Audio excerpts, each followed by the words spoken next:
Welcome to CITAM ChurchOnline. This is Pastor Karita Mbagara, the Deputy Bishop of Christ is the Answer Ministries.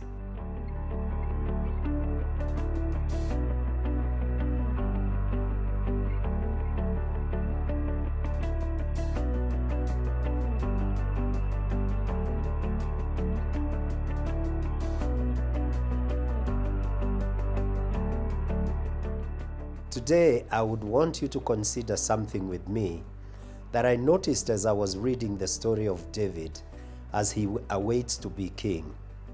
In the book of 1 Samuel, chapter 20, verse 42, David has made a covenant with Jonathan, the son of Saul.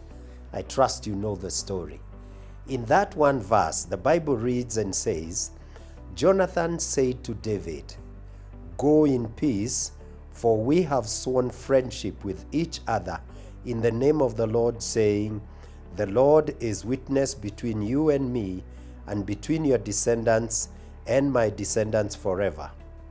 Then David left, and Jonathan went back to the town. It is that last statement that caught my attention. Jonathan is very, very clear that it is God's will for David to become the next king. In fact, he repeats a similar word in the same book of 1 Samuel, chapter 23, from verse 16. When David is in the wilderness running away, Jonathan goes to David to encourage him. And in verse 18, he also tells him about the promise that they had made. They renew their covenant, that they will always trust each other. At that point, Jonathan says, "I will be second in command to you, and you, David, will be king."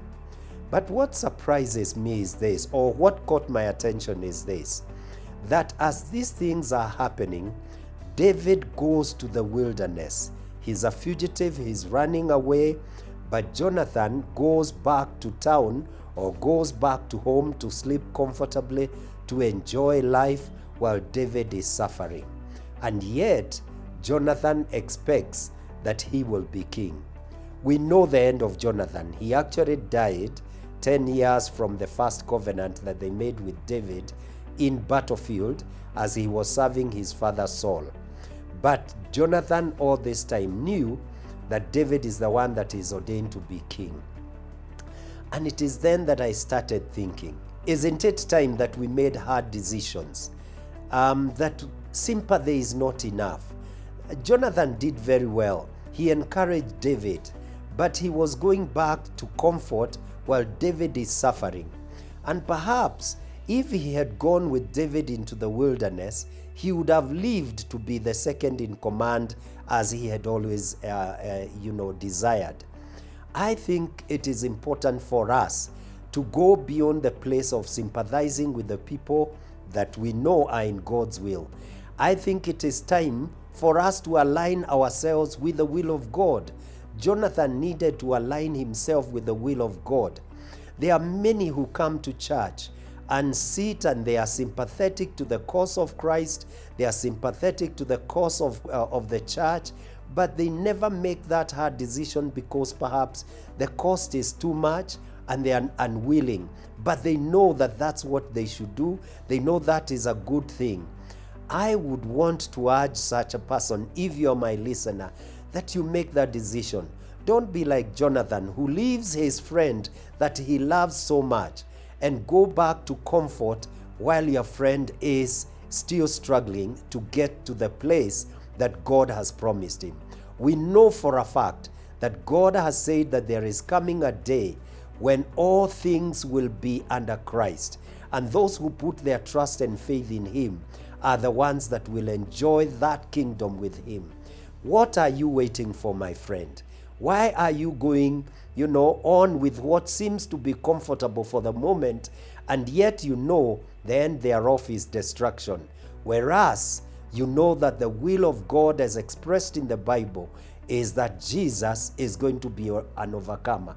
But not just Jesus, it is even those that he has brought into the fold of God-fearers. I want to encourage you, join us, join the winning team, join the team that will ultimately become victorious. Don't stay with a team that is fighting and apparently seems to be forceful and able to do great things now, but in the final analysis, it will be the loser. I want to urge you to make that consideration and make your decision so that you don't end up like a good man, Jonathan, but who refused to make a hard decision at the time he needed to make it.